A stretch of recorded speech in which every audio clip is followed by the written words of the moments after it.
और अयोध्या अराजी तनाज़ा मामले से जुड़ी अहम खबर, पीएफआई ने क्यूरेटिव पिटीशन दाखिल की है।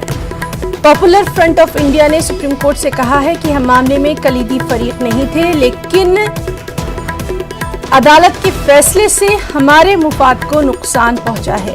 पीएफआई ने अपनी अर्जी पर खुली अदालत में बहस की अपील की है। आपको बताएं कि सुप्रीम कोर्ट ने 2019 में 9 नवंबर को ये अहम फैसला दिया था।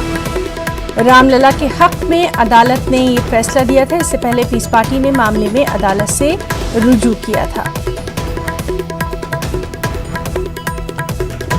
और चलिए एक बार फिर से रुख करेंगे हमारे रिपोर्टर सुशील पांडे का। सुशील, आपसे जानना चाहेंगे, पीएफआई ने क्यूरेटिव पिटीशन दाखिल की है, क्या कुछ और कहा है इसमें? जी देखिए, पीएफआई ने जो इस मामले में क्यूरेटिव फाइल की है, उसमें उन्होंने कहा है कि भले वो इस मामले के पक्षकार ना हो, लेकिन उन्हें भी इस मामले में पक्षकार बनाया जाए और जो फिलहाल रामलला को लेकर सुप्रीम कोर्ट का 9 नवंबर 2019 का फैसला है, उस फैसले पर सुप्रीम कोर्ट दोबारा विचार करे और ये विचार खुली अदालत में की जाए। और ये दूसरी याचिका है हिना, जो फिलहाल सुप्रीम कोर्ट में दाखिल की गई है।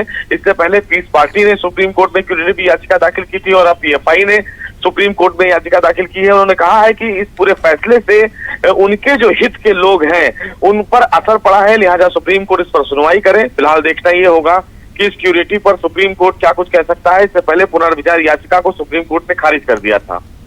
जी सुशील, बहुत बहुत शुक्रिया अदा करना चाहेंगे आपका तमाम जानकारी के लिए। नाज़रीन, आपको एक बार फिर से बता दें कि अयोध्या अराजी तनाज़ा मामले से जुड़ी अहम खबर, जिस तरह से सुशील भी बता रहे थे कि पीएफआई ने क्यूरेटिव पिटीशन दाखिल की और कहा कि हम मामले में कलीदी फरीक नहीं थे, लेकिन अदालत के फैसले से हमारे मुफाद को नुकसान पहुंचा है। और पीएफआई ने अपनी अर्जी में खुली अदालत पे बहस की अपील की है।